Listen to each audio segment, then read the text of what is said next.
I'm Kim Bailey, and this is Floral Art Review, where we use our AI, DesignEye, to analyse an old competition piece of mine and give us some ideas for how it meets the principles and elements of design, as well as some suggestions for improvement. The design this week was the title was Tantalising Textures, staged on the bench. As you can see, its base allowed 70 centimetres in width, and it was judged from the front. It was part of a regional competition, probably from about 3 years ago. It was placed second in the competition, and I was very much experimenting at that time with textures and with very contemporary designs. My comfortable spot is in the modern design, so the more sculptural design. So as you can see, this one is still sculptural in its nature, but I've used some contemporary techniques to try and extend my skills in those areas. So what we have, if we work from the bottom, is a coconut fibre roll that I have left open up a little bit so that I could put the glass vase inside it, and a pine cone resting in front of it. The glass vase is just simply that. It's a straight glass vase. It flares a little bit at the top. In the base of it, I've got a Kenzana flower frog, more for the weight than anything else, although it does hold one of the placements of the plant material, but it's filled with water. So whatever I put inside of that is going to be visually much larger.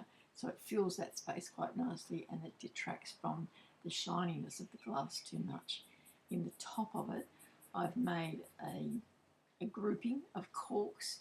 In the corks, I've got a structure made from bamboo skewers, and it does have one cork off to one side just as the asymmetrical balance for that particular structure.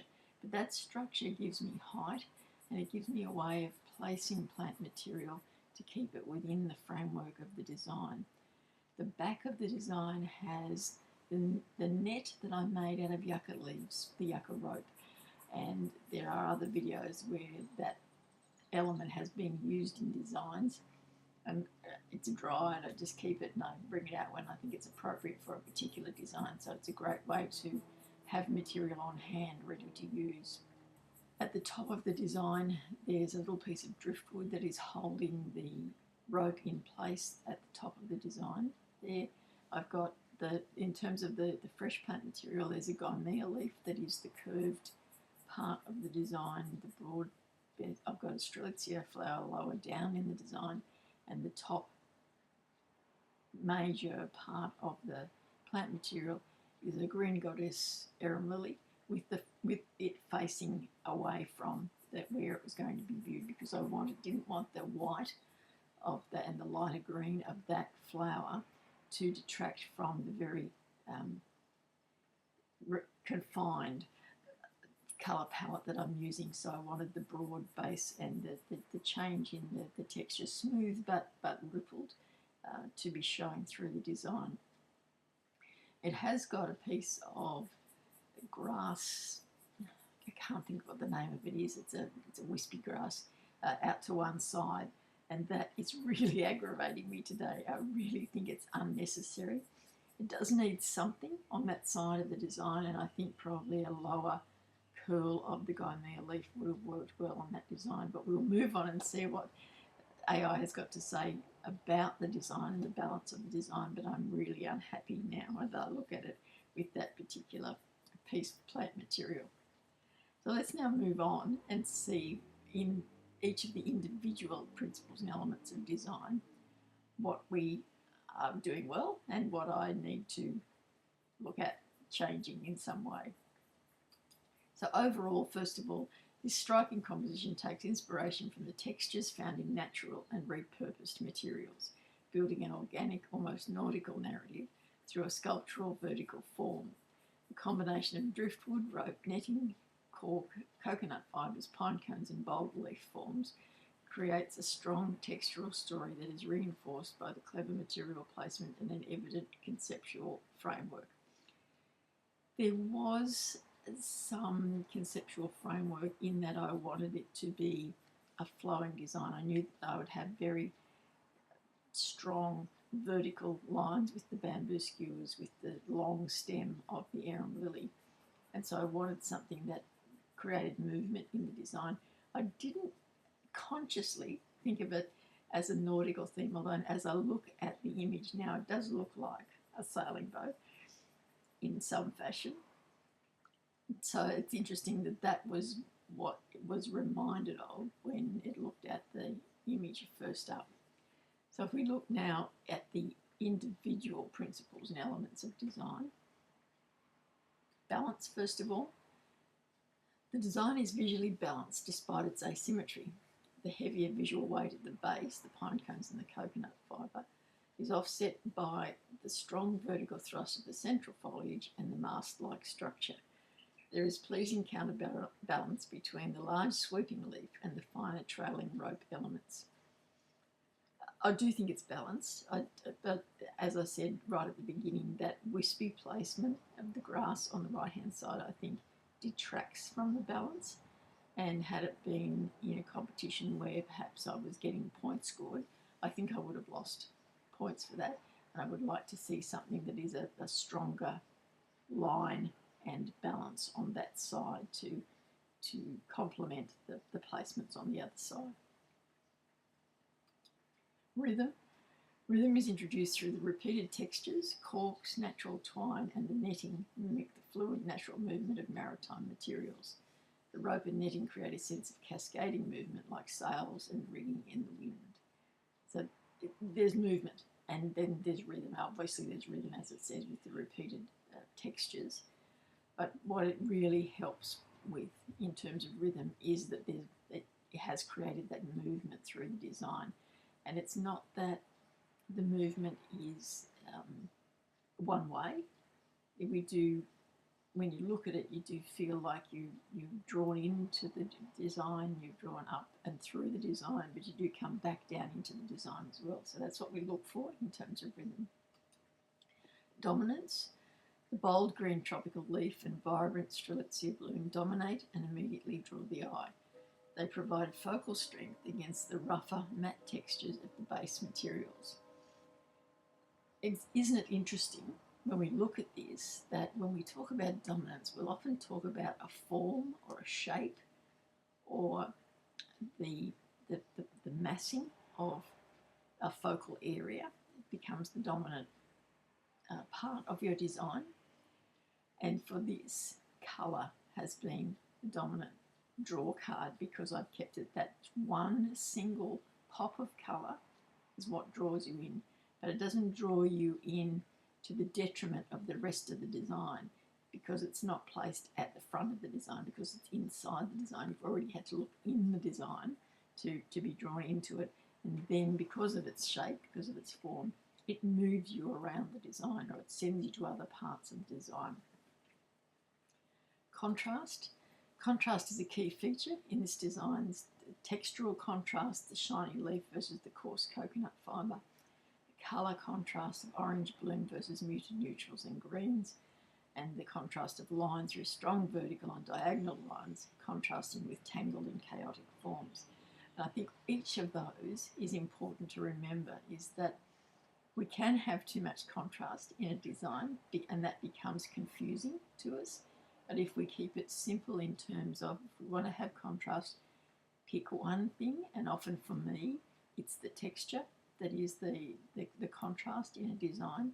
But here I've managed to also bring in contrast of colour, but it's not competing with the textural contrast, and a contrast of line, and once again not competing with the other things but incorporated all into the design. So it'll be interesting to see when we get to Unity how it has analysed the unity of this particular design, given that it's got some contrasts in it as well. Scale and proportion. Elements are well scaled within the design's height and depth. Nothing feels overcrowded or lost. The containment within the base feels appropriate to the structure above.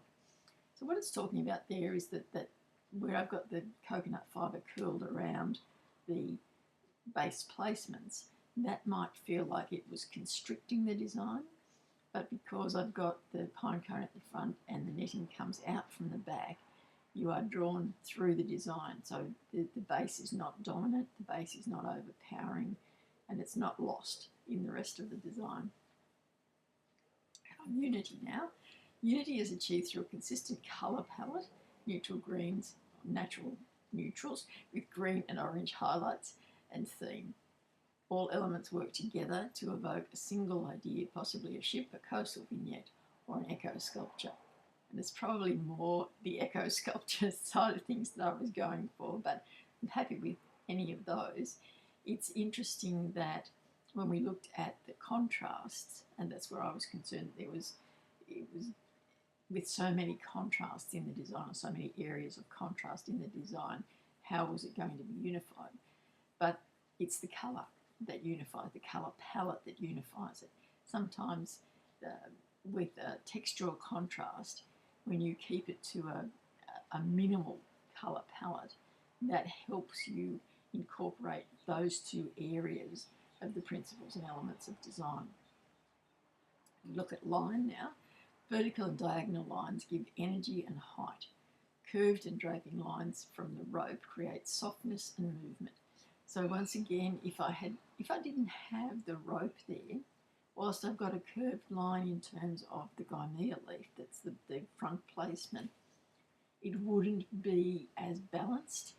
It would be, because it's going up, it would still be more or less in the vertical range of line in this design, and so it needs that rope at the back to create a different sort of movement and a different kind of line, and very much an emphasised curved line rather than the very straight vertical lines that are created by the bamboo, by the vase, by the stem of the arum lily. Texture. This is the star element of the piece. That'd be strange for me, wouldn't it? Rough bark, rope, netting, cork, coconut fibres and pine cones create extreme texture contrast against the smoothness of the leaves. Now, I could have overdone it, and I think that's probably my concern, is that perhaps it's a little bit overdone in the roughness of the texture, and I'm saved. The saving grace of the design is the smoothness of that Gaimea leaf, the smoothness of the stem from the arum lily, and the implied smoothness of the back of that arum lily flower. This is where the silly grass comes in. It's a rough texture yet again, so I need to have replaced that with something that's smooth and shiny, just to balance out the roughness of everything else that's in the design. Colour. Natural tones dominate with pops of green and orange, creating warmth and harmony. The green is repeated through leaves and stems, while the orange strelitzia acts as an accent and focal point. And it does, and I'm happy with that. I was very pleased with the way it looked when I had finished it. I was a little bit concerned that perhaps it needed a bit more orange somewhere else, just as a repetition of that colour pop, but we'll see in the suggestions what it says. But for the most part, it does work well. The colour palette works well together in this design. Form. The form is three-dimensional and well constructed. The void spaces are as meaningful as the physical components, offering depth and intrigue from multiple viewing angles. So as you can see, it's not placed straight on in the viewing mode for judging, and that was deliberate. I wanted it to have some depth because you would lose, it would be too narrow and out of proportion if I had it straight on. So having it at this sort of maybe 30, 35 degree angle to the front of the bench gave me the depth. It makes it obvious that it's three-dimensional, and it helps me with that Fibonacci sequence of the proportions, so the 3-5-8 rule that we use. And so in this case, the 3 is actually the width, 5 is the depth, and 8 is the height. And that's a little bit different to what we might normally have in terms of those dimensions, that proportion in a design, but it still works. The void spaces that it's talking about are the negative space within the design. So it's the space between the parts of the netting. It's the space under the netting, below the gymea leaf and the strelitzia before we hit the base. So all of that and the spaces between the bamboo structure that's sitting on top of the corks, all of that helps to be incorporated in the design. It brings everything together, and the spaces become, as I've said very often, the spaces become part of the design. So space now. Good use of open space at the top and around the central axis. Negative space highlights the vertical lines and prevents the design from becoming too dense. And that's, again, a very valid point, is that we can often put too much into a design, and so there's no resting place, there's no breathing space for our eyes or for our senses to take in the whole of the design, because we just hit with this mass of plant material one way or another. So let's now look at a couple of suggestions that it's made for our design here. Suggestion 1, the rope netting area could be neatened slightly to better suggest intentional placement. Currently some areas may read as messy rather than organic. That's partly due to the fact that I needed to extend the netting, and I've used a sisal rope to do that at the base. You can see it at the base of the netting area, and it's a bit more stringy, and I should have tidied that up before, or once it was in place. In fact, I could have just trimmed it with the scissors and made it a little bit smoother, a little bit neater. The rest of the netting is the yucca leaves, and because this was away from where I would normally be based, I didn't have access to yucca leaves to extend it that way, so I thought extending it with the other would help, in at least to stretch it down, not have it too stretched when in the placement of the design.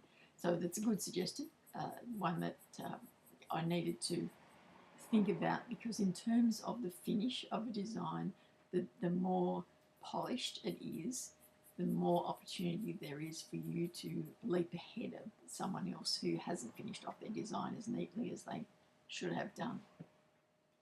Suggestion number 2, a second flower or colour echo could enhance rhythm without competing with the focal strelitzia, perhaps a subtle repeat of the orange lover in the design. That I'd have to try. I would really have to try it, because I do like the vibrancy and the single point of colour in the design. I think changing that grass on the right-hand side, as I look at it, to something that is closer to the gymea leaf or the aramili is going to be a better way of